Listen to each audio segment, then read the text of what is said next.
morning, Guam, and thanks for starting your day the KUAM way. Of course, our Facebook Live shows, we do them every weekday. This is mine. My name's Chris Barnett. It's called GroupChat, and we have a couple of doctors in the studio here.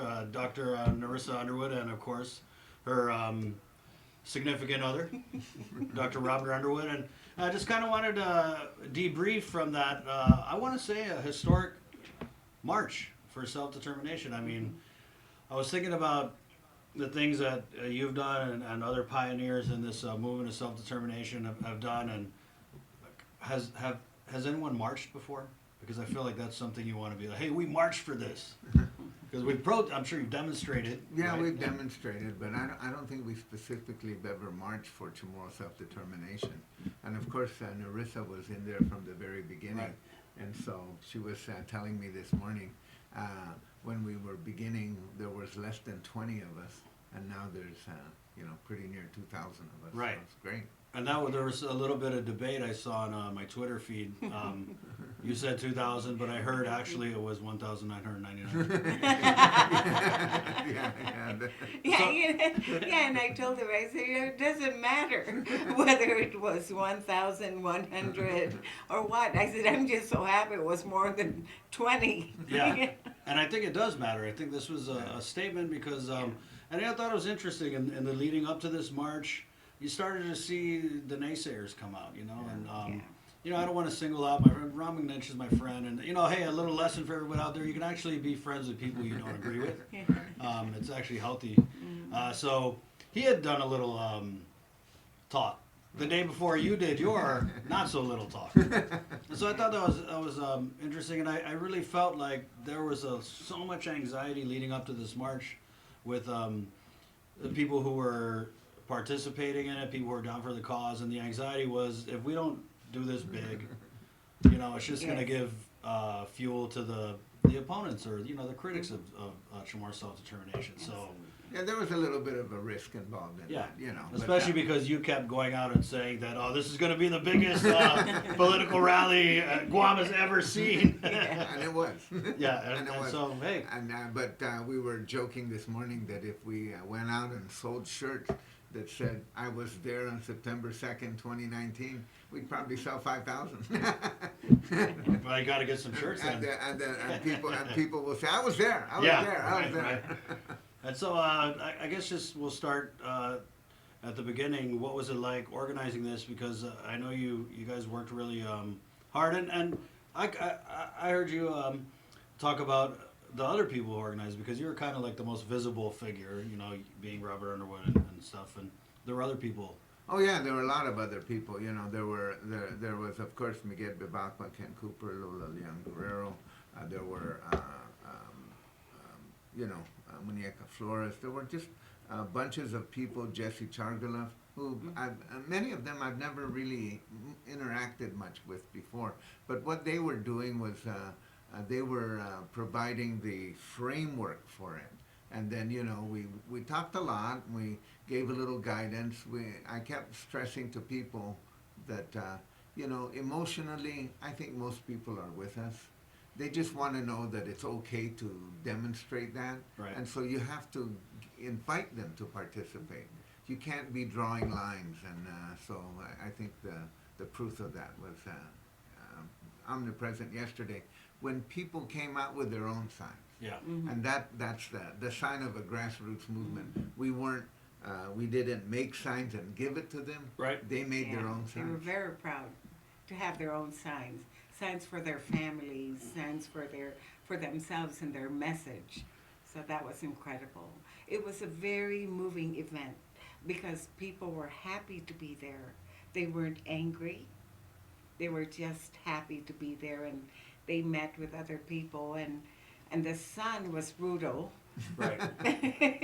But what was really incredible about it was that the rain did not pour down until after the program. Yeah, I heard about that. And people were So that's a blessing. yeah, they were saying like, oh, see, yep, Yeah, God is on our that's it. side. God is with us. Right. Yeah, it was remarkable for that because I kept checking the National Weather Service, like 80% chance of thunderstorm, then Right. went down to 60, then went down, and then it just didn't happen during the time.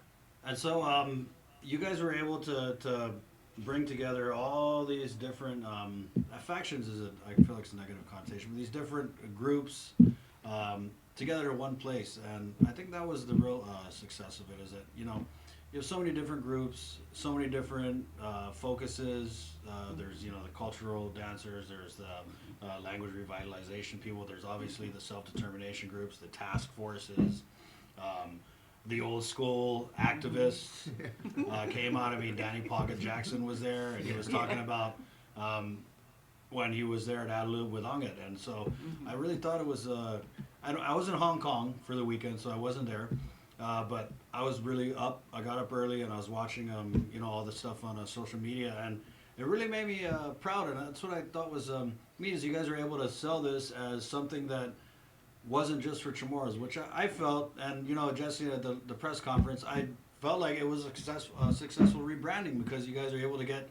That's the thing, is like it's an exclusive thing, right? It's Chamorro only or whatever. But you guys were able to get people who aren't Chamorro. I mean, dang, you had the Yappies out there, you had Filipinos, you had I know there's a Chukis delegation. Yes. So Palauans. how was that sell? Because people do really care about each other. I think the people of Guam who live here care about the Chamorro people. Yes. I really Yes, we believe that. do. Yeah. And I just don't think it's a harsh thing. So it's always like telling people, we're not here to deny anybody a right. We're here to fix a wrong. Right. And when you do it that way, people say, yeah, I want to fix that wrong. And so the road is tough, but it really it wasn't a sales job. Yeah. See, so that's the point. It wasn't just like, well, let's do this and maybe they'll come. It wasn't they once they heard it, they came. I went on Megamix. I went on Megamix with You went everywhere. Jamela Santos. Right, okay. And that was a great experience, because those young Filipinos over there were asking really direct questions and harsh questions, but we dealt with them. And so, in the beginning, right? I mean, you just had. Did they kick you out of the legislature? No. No. Okay. I mean, they didn't wouldn't let me in. Okay, They so wouldn't that's let a me little in. different. That's different than Yeah. being kicked out. That's the rule. You cannot go. Even if you're Robert Underwood. Yeah. That's why I said I should have brought her, because she has I the would right go in. ID. She could go in. Right. So and you said at the outset at the press conferences that this wasn't a statement of the federal government, that this was going to be a statement to the local elected leaders. So was the statement successful? I believe so. I believe that there was no local official who will remain unaffected by this, and this is such a contrast to when we were at it earlier. You know what I'm talking About 39 years ago, when we started the Organization of People for Indigenous Rights, I was telling our friends there yesterday, I said, the politicians, the leaders were running away from us. They would give us donations, but they would be anonymous, and so now they're running towards us. And it was wonderful to see elected officials there yesterday. Right. And so I just want to. Were all 15 senators there? Was there anybody who wasn't there? We don't want to make a mistake, and say Right. somebody wasn't there. We're comfortable that 11 or 12 senators were there. Oh, I know that's Yeah. definitely a super And the majority. governor was there. And the Right. governor was there. Right. Yeah. And so, what about the speeches? I saw you do so. I know. I know you Yeah, did well, them all. afterwards, they were all brief speeches. We wanted to keep the speeches brief, so Lisa Natividad spoke and Jamela Santos, those are really good. And Mr. J. Ray Tetalto, he's a poet. Nice. It's good. It's great. I freaked out when I saw the video. I was just like, wow. Yeah. I mean, you see people, they would just do a static shot, and just people kept coming Kept They coming. with the come- signs, and they And were Yeah. when chanting. Was there. Right, when we started, because the Antelope Field is pretty big, Right. so it sort of looked like, wow, how many people are here? And then once we started marching, people started to go down, and then it said, wow, there's a lot. And then people were coming out of their cars, running across the street, and they were a little bit late, but, you know. You know, there have been, I mean, obviously the impetus for this was a defeat. It was losing the Dave Davis case.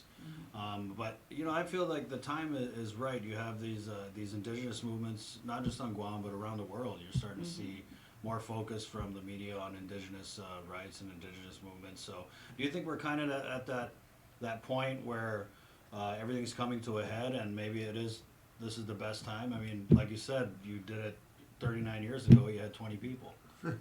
Now in 2019 you got 2,000. So I feel like that the movements are ripe. I mean, they're just the numbers there. Yeah, timing's everything, and but we don't want to be too patient. We don't want to wait another 39 years. But you're right. It seems like there's a worldwide phenomena of attention to this, and so we'll see how it plays. How it plays inside the U.S. as well.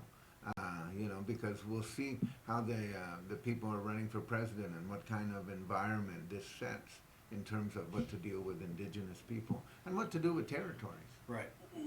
Let's talk about, I mean, I don't know how soon after the march you started thinking about what's next, but what is next? Well, that's up to the group to think about, but the obvious thing would be to get some kind of written commitment or statement from each elected official, right, that they're going to do something, that they're going to, because they're the ones that the Attorney General, the delegate, the governor, the members of the legislature, they're the ones who are going to come forward and think of a strategy. And if they don't feel the heat and the emotion and the intensity of this behind them, they won't do much. But now that they've borne witness to it, so I think they're going to be very animated. And I just wanted to mention the mayors too, because the mayors were out there. They were giving us water. They were Wow. giving us water. Yeah. Nice. They set up water stations. They provided tents, chairs, and they were out there. I thought it was interesting that in saying now that the onus is on our elected leaders, that it wasn't the elected leaders who organized this. There wasn't I don't think there was a single elected official who organized this. I mean, and I know them, I think they kind of sat back and they're like, oh, is it going to be 20? Oh, do we want to, And so I thought it was kind of ironic that this movement is I felt like the Dave Davis ruling could have been a killing blow. I had heard that you had told people that it could be a blessing in disguise. So I feel like it was a blessing in disguise. I think it was a wake up call for it's the stark reality of our political status, right? Yeah. Yeah. Well, I don't want to thank Dave Davis too much, but he did. No, that ruling really did ignite, I believe, what people were just kind of like sitting on, and the desire to ensure that their right is really exercised, and the promise is kept, that we hold Uncle Sam's promise, their feet to the fire, to carry through what they told the Chamorro people they would be able to do. And you're right about the way that it was organized. We made a decision early that no elected official was going to be allowed to speak, and not that they were not welcome, but none were invited. And how'd that go afterwards, though? Because I know there were a ton of afterwards elected they were coming up. Okay. We're here. We're present. We're here. We're present. And so also, you let them speak? Did they get to speak? No. No, they didn't. No, Okay. no. Okay. But they're posting on their social media a lot of stuff. Yeah. Ron Rivera, who was involved in this, and he's passed away, a good friend, and for a long time he used to have this bumper sticker that says, "When the people will lead, the leaders will follow." Right. And that's kind of like the sense of it. Sometimes you have to to give instructions to the leaders, and they'll take the cue. This is the biggest cue I think that the island's ever given them about Chamorro self-determination. And I mean, I don't want to knock any of and I don't know why I'm focusing on the senators, but the governor as well, they've all, I mean, for the most part, all of them have come out on the record and said that they support Chamorro self-determination. But, part of me, the cynic in me, those cartoons when, you know, one of the cartoon characters hasn't eaten in days, and they start looking at their friend and they see a big walking raw chicken. I kind of felt like these senators were looking at it like, oh my God, there's 2,000 votes out here. You know, this is big. But that's important. It's important, you know, and I have a lot of activist friends, and I told them last year, like, you guys got to show that you have power at the ballot box. You know, I mean, that's when they're going to up and listen. And you know, hey, they got a couple of the activists. Now we got a couple of people who are sitting senators who came from these groups. So I think the tide's kind of turning. Well, and when you have demonstrations and you know pretty much everybody who's in the demonstration, it loses its punch. Right. But now, when we were looking at some of the videos this morning, and we're noticing people, wow, they were there. Oh, Yeah. they were there, yeah. Yeah, so. Yeah, I And saw we Mike did see Phillips. them. Yeah, he course, was there. Senator Teresa Lahi, Yes. a bunch of the senators, Senator Regina Biscoli, Senator Clint Burgell. And they all wanted to hold the flag. Yeah, that was funny. That's why you needed such a big flag, because everybody wanted to get that. Look at that flag. Joe San Augustine was there, and Right. Amanda Shelton. Yeah. Yeah, I also saw Will Castro. Will Castro. Right, yeah. Yeah. Where'd you guys get that flag? It actually, I believe it belongs to John Gerber. Okay. And then Malia Ramirez got a hold of it, and he said he would bring it. And then when it was brought, you know, they said, well, who's going to carry it? It's so huge. It turned out really good. People will want to. Yeah. They'll want to do something. Right. Was that a Garrison flag? No. 50 by 30? Or? Maybe, but I don't think they make garrison flags for Guam. But you know, Well, we they have do no now. garrison. And so there was another similarly sized flag that was hanging from a balcony on the Right. way over. Yeah, You yeah, know, yeah. and that was good. That was good too, and that was so a lot of spontaneity. See, it took on that kind of street festival, like you're going there, and you know, people holding up signs saying, you know, when is it my turn, or you know, I want to do this Clever when signs. I grow up. Yeah. They were just Yeah. making their own signs. That was the part about it that. So it was always like. You know, are you going to teach them how to chant? Hey, hey, ho, ho. You know, blah, blah, blah, blah. Gotta go. Fanohge. you know. There's something like that. And then the other thing is, are we going to give them signs? Mm. And the answer was Spontaneous. no. Let them make their own signs. Yeah, it looked like, I mean, you know, Very weird to authentic. say, I'm a supporter of more self-determination, but it looked pretty fun. Yeah. Yeah. Right? I mean, you guys Yeah, it made it was. trendy. It was cool. Yeah. So it's September, and I feel like this march on, you know, Labor Day, heading into September, they're having the big decolonization conference. How do we carry the energy from this march and this tremendous showing into that conference, or is that something that you're even interested in doing? Well, you know, that's part of it. But here's the thing that kind of people is going on that we don't really see. Lots of high school students out there. Oh yeah. They're talking about this in their classrooms, and they're discussing this in very powerful ways. So you know, my word is to those high school teachers and those high schools that are not engaging this, you're missing out on an opportunity to really get people excited about something. And Well, I mean, not just that. I mean, from a practical viewpoint, this is real life civics. this This real is life social studies. civics. This is government. And This so is something that, that's this happening is, here. and so you could tell that some high schools were in it, some high schools were not in it, Right. and you could tell some of that. But just the level of interest by high school students was very high. Of course, university students, you know, as well. You expect UOG students to be Yeah, woke, though. you expect them, but and then these kind of like the. You know, I don't want to put too much of emphasis on this, but kind of like the people who are leaving island and getting PhDs, and they were all there. Yeah. They're all there. They're contributing their research. They're contributing. There's a whole level of research here and involvement and conversation that is fantastic and deeply held and deeply seated.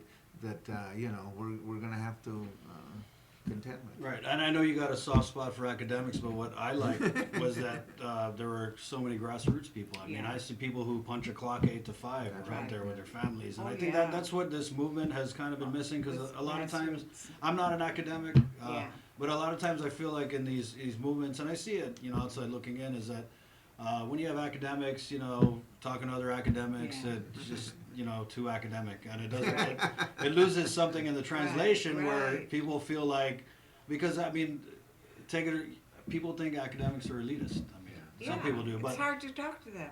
being able to translate this into something that grassroots, Right. the regular folk can get behind. Yeah. Well, so we had conversations on that too. To stop using terms like restorative justice. What the Right. hell does that mean? Yeah, yeah, and that's what I'm saying. I mean, Don't use an academic Right, yeah, concept. yeah. Restorative justice. What's that? Yeah, I've had that talk with Maguette. No words over 12 letters, guys. So, No, and I think that's important, because I feel like academics, you can't do it by yourself. You know what I mean? for sure. Yeah, so For sure. that was good.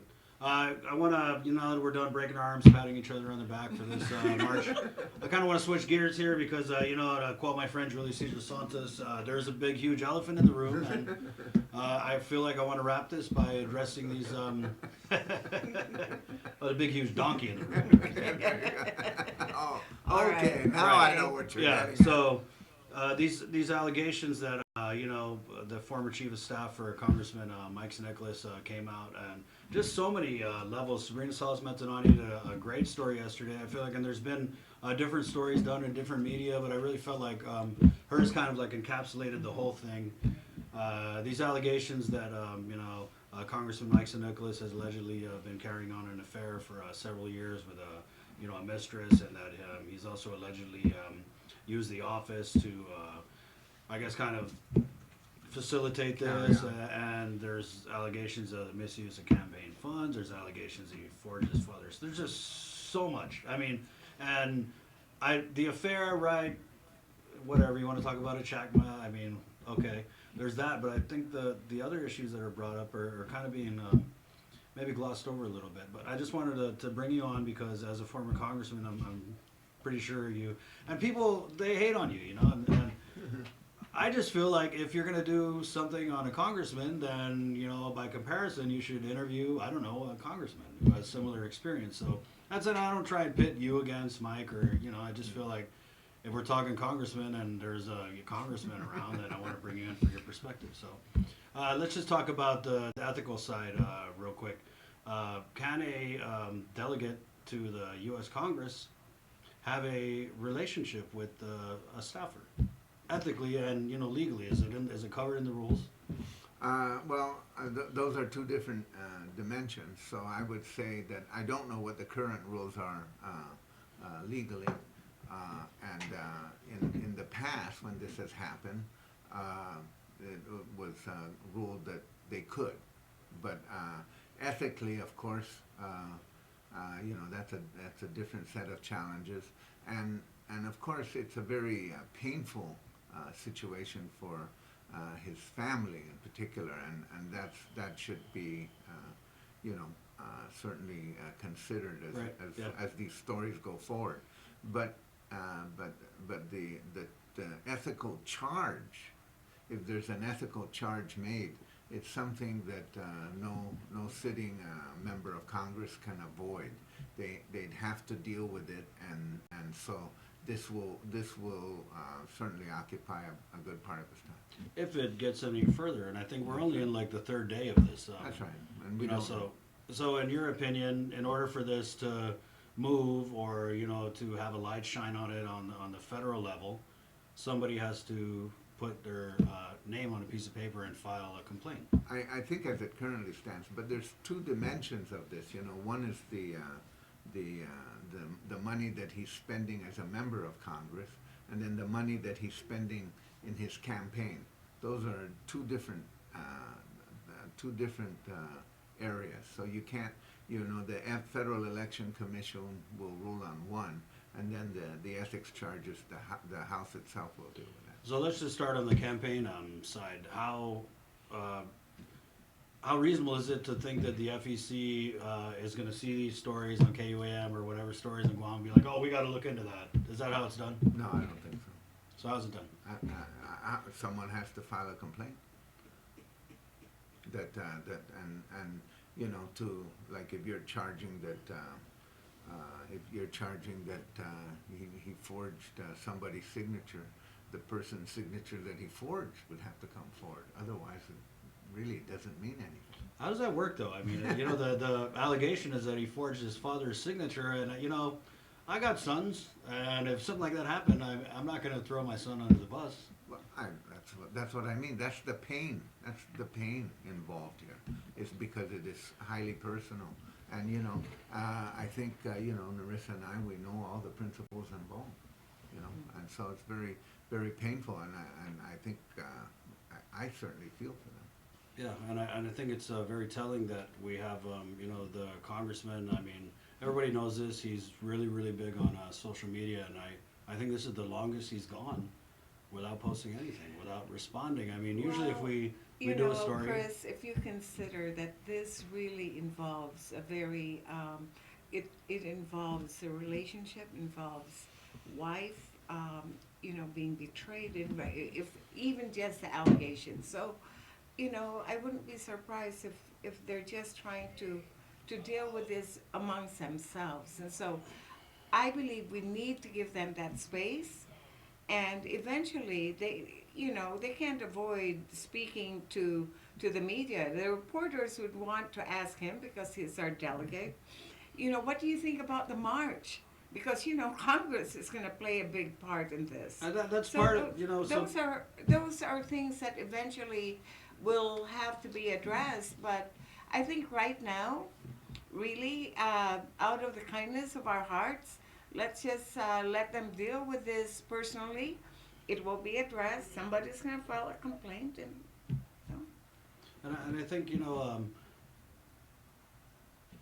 the self-determination thing, and I mean, it's no secret, he just won't talk to KUAM, and I don't, you know, I have an idea how it started, but I mean, for it to carry on this long, and I just feel like, you know, as the delegate who represents the people, that there should be a level of transparency. I don't think it's unreasonable for us to, you know, look at self-determination, you bring that up. I've emailed his office, I've emailed him, you know, 5-6 times.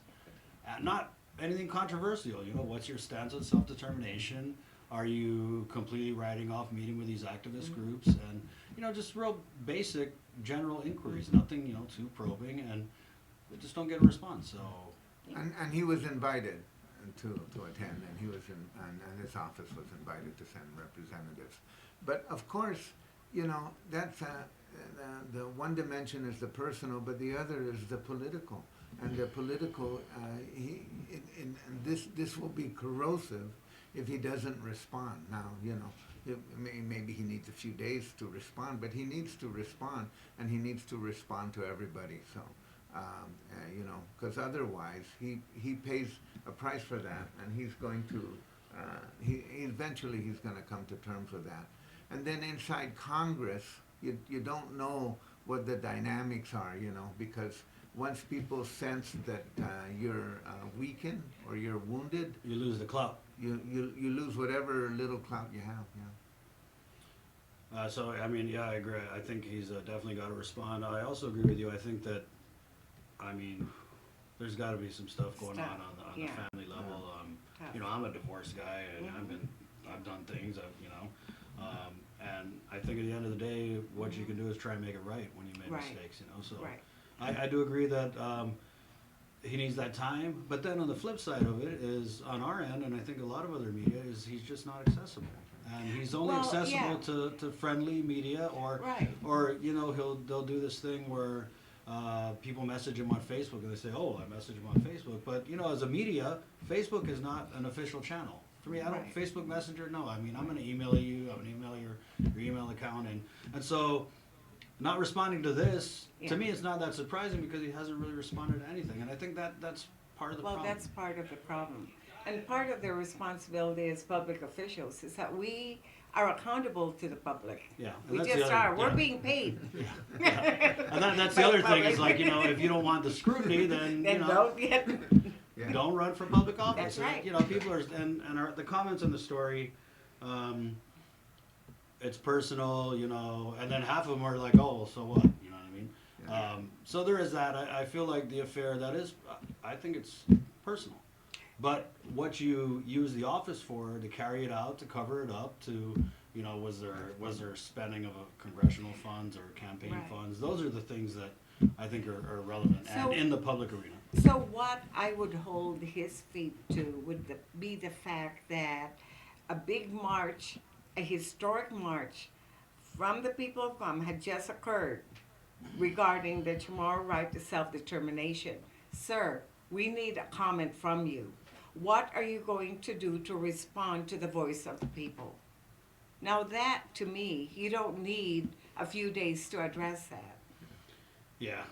Well, I sent the emails. I mean, but I think if you, and what the congressman is doing and has successfully done is, we don't get a response, so we got to look at his Facebook. And if you look at his Facebook, I think it's really clear that he doesn't support more self-determination. And maybe that's why we're just not getting Well, a response on it. what we do is we try to guess at what he's thinking, and we try to intuit for him, and you know, and of course he can then subsequently say, you know, that's not what I was thinking, or portray himself as somehow or other the victim in this process.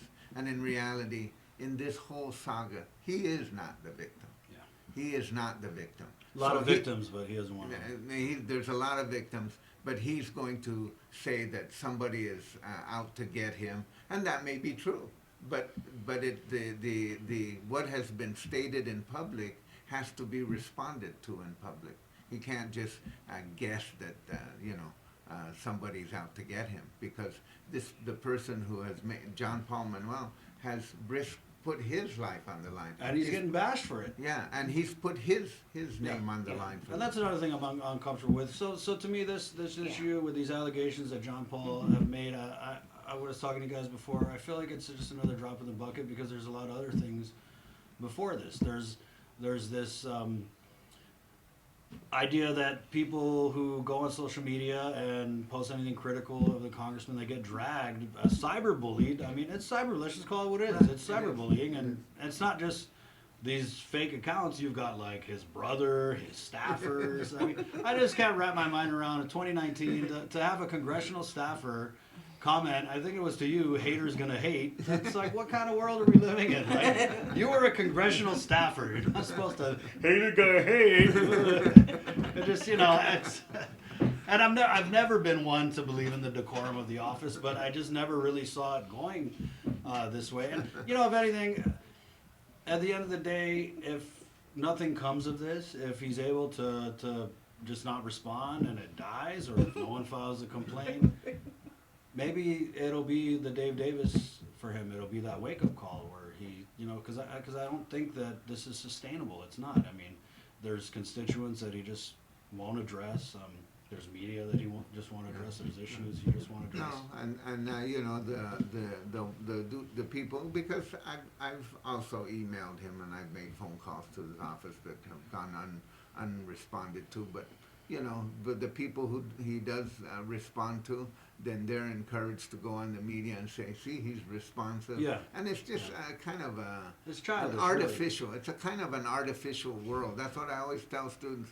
You know why they call this virtual reality? Because it's not real. Virtual. It's Right, virtual. That it's a kind of a sandcastle that's being constructed and formed. And unless somebody is actively interacting with you, right here, face to face, you can't really measure what is going on, and that's a responsibility, I think, as all elected officials. Right, have. and I just want to just go back to John Paul Manuel, and I've heard and seen the comments. I mean, he's not a staffer, you know. He was No. the chief of staff, He's- the he's campaign intelligent. chairman, and you know, people.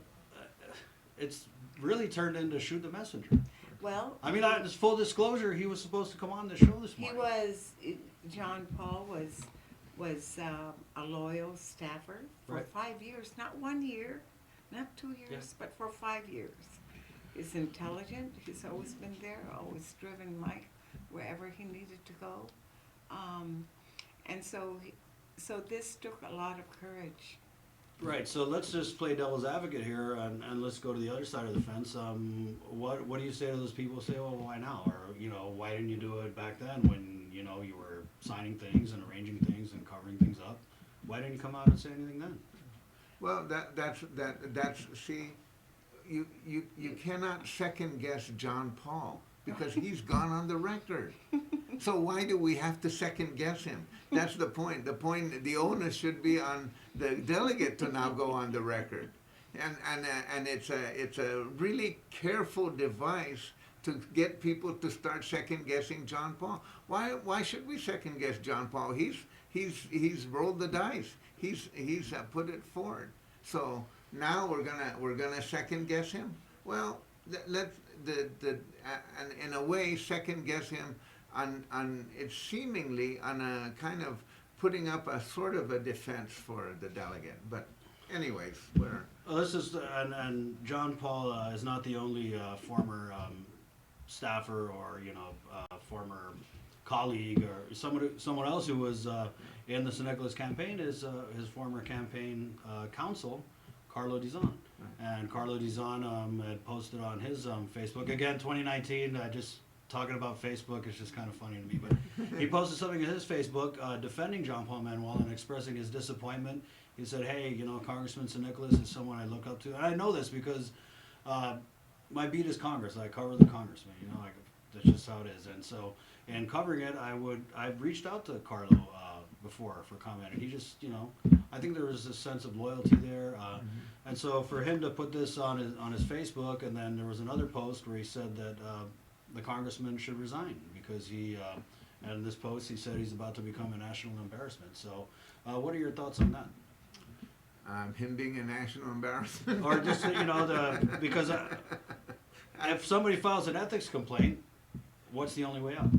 Well, he has to respond to that. See, filing an ethics complaint is not the same as dealing with KUAM. He has to respond to the ethics complaint.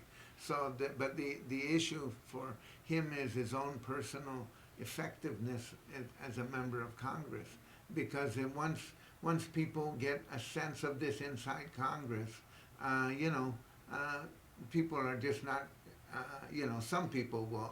Maybe he had some real close friends who'll say, "Oh, don't worry about it," and things Remember, like he that. gave Pelosi cookies. Yeah, but we'll see going forward how this works out, because I just don't seeing people who have gone through this kind of issue, people just avoid them and ignore them, and sometimes you're sitting on the floor and someone will say, "Oh, see, so and so, he's dead and he doesn't know it," stuff Wow. like that. And this is not for that type of office, an elected office, to have allegations of a scandalous affair. We've seen this in the national news. Oh yeah, we've seen it, and I think, well, interestingly, it hasn't appeared in the PDN yet, but when it appears in the PDN, then it's sort of out in Gannett. Right. Yeah, and then once that gets out, or someone puts it on AP, then it'll start getting around. And then the national media, maybe on the Definitely. Hill. I mean, there are people who cover Congress. I want to go back to what you said about, being dead and not knowing it in Congress. Well, that's one thing. But what about here on Guam with the constituents that you serve? I mean, what about that? I mean, we're getting nothing here. I know the congressman has, picked up and moved a family over to Washington, D.C. So, we don't know where the district director doesn't respond as well. The legal counsel doesn't respond. I mean, I have my issues about going to the office because of things you've seen that we've reported on previously. So we just don't know what to do. Well, I mean, it's a really unusual situation. I'm assuming that I don't know very many other congressional offices, district offices, that at least don't have a sign outside the building that there's a congressional office in here, and that's absent. So, it's a very unusual situation. Doesn't mean that it can't be resolved or that there won't be a rush of activity, but it just seems very unusual that a lot of people seem to be saying they're asking for constituent services and they're not receiving them, or they're not getting them. But you know, those whether people win or lose elections on that basis, I'm not sure. Right. They more or less win or lose elections on the basis of what they did. Yeah, and I think that I got to give it up to the congressman on this. Is he's successfully made this on his terms. You know, I mean, he's doing what he wants to do. He's not. I don't really see it as a. I think that in his mind, and you know, just basing this on things that he's said on social media and in the media, is that, you know, I feel like he thinks that people elected him, so that was just kind of a rubber stamp for everything he wants to do. And you know, I got a bunch of pissed off cockfighters that, you know, want to be interviewed because they're not getting the time of day from the congressman. And really, moving ahead, how do you respond to this though? So we keep saying he has to respond. We want to give him time, but how do you spin this, if you will? If Yeah, these allegations, and you know, when he Well, does come I- out, what would you do if it was you? I mean, I don't know. I mean, I don't know enough details personally. Well, it seems like there's a lot of details. You know, but they're just you know, stuff that's on social media. Right. But at some point he has to make a statement, and he has to make a statement about himself, the efficacy of his work, and his relationship with his family. And I think that affair is one thing, but for him to come out and address the allegations of the affair, I'm more interested in seeing the campaign finance stuff, because I've been covering his campaign finance, you know, since he was a senator. And I think if you look at his FEC filings, they're vague. There's a lot of reimbursements. So I think when John Paul makes the allegation that he reimburses himself for these personal expenditures, I gotta agree, because when I look at his federal campaign filings, I mean, it's, you know, 95% of it is reimbursements to the candidate. And he's gone on record and said that how he does it is he fronts his own money, Mm-hmm. and then he reimburses whenever he does his fundraising.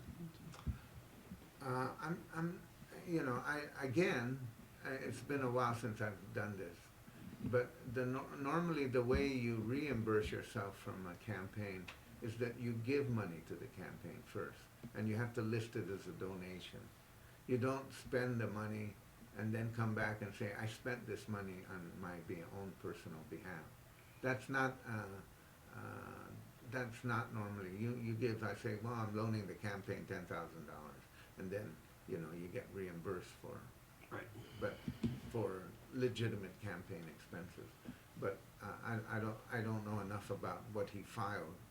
I don't think you can just go out and start spending money and saying, well, I'm going to reimburse this for myself because this is what I spent on. And I mean, my I've campaign." seen all the campaign finance reports, and that's what's happening, is you don't see Mike San Nicolas, you know, giving $10,000. All you see is reimbursement.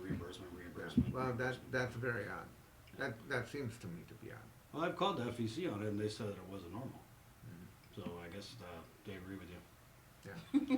So I mean, we're all just kind of treading water. I feel like there's some major bombs dropped on these Yeah, maybe. allegations. I mean, this is kind of You know, turning into a whole other show here. Yeah. At the end of the day, it's really the voters, and we won't know until November Yeah. 2020. And I have my thoughts on this. I think this last election, and there's no disrespect, I mean, obviously, I really believe Congressman San Nicolas is a very intelligent man. I think that, you know, obviously he's got some really fervent supporters. But I think the last election was a little fluky, you know? I don't think there was a quality opponent on the Republican side, and I think, you know, Berdallo, I think people didn't take him seriously. And, you know, if you want to say that some Republicans came over and whatever. So anyway, I guess you're right, but I wonder if we're going to have to wait till the next election, because, you know, we've already got his former campaign staff attorney coming Well, out and saying unless there's there's only- a widespread call for his resignation, unless he resigns, you have to wait until the next election. Yeah. Oh, okay. Yeah. Anything else you want to add? No, it's thank you for Oh, here we go. thank you for the Bring it up. podcast, and Oh, we got some comments here. Until proving true or false, wait for his response, make no judgment. Till then, keep on him, Chris, about his finances. Yeah, and I think that we haven't really made a judgment. You know, I Yeah. think that just really, and just calling for the accountability is something that you know, I'd want to see is just, you know, if anything, at the end of the day, when we get past this, Yeah. hey, but- engaging the media is an opportunity for you to look good That's too. right, but you know, transparency is not about saying I'm innocent of charges. Transparency is about opening your service so that people can make judgment about what you're doing. That's different. That's not, you know, it's like the difference between law breaking and ethical restrictions. Ethical restrictions are rules that you implicitly follow because you're an ethical person. Or sometimes they'll give like a favorite house ethical rule is, you know, don't accept a gift over $20 in value. So, you know, so someone wants to give you a birthday cake and they say, well, is that It's 1999. I'll take it. then it's okay. Let's go back to the having a relationship with a staffer. Yes, you know, legally, you said it's okay, Yeah. but does that make it right? Well, that's the call of the voter. See, that's a judgment call. See, so you know, legally it may be okay. I don't know. I don't know enough about current house ethics rules. But you know, you have to go back to 25, 30 years ago. How did people deal with this, and how did they deal with it now? But now you see the floor of our understanding about public service and truth and veracity has shifted Yeah. significantly. Yeah. You know? So you can say anything And you parts want. of President Trump. And Yeah. yeah, large part. the A large president's part. changing, Yeah, yeah. And I've never heard of a Category 5 hurricane. I've never heard of nuking the hurricane. All right, so that's been group chat. You know, I just wanted to get you guys in here. And really it started about the march, and we had planned this since last week, but That's then right. all this stuff came out, and, you know, given you guys experience in politics and your experience in Congress, I just wanted to get your 2 cents, even if it was more like $1. Okay, very Okay, good. so again, for Dr. Nerissa, Dr. Robert, this has been a group chat. My name is Chris Barnett. Hasta, adios. Adios. I guess.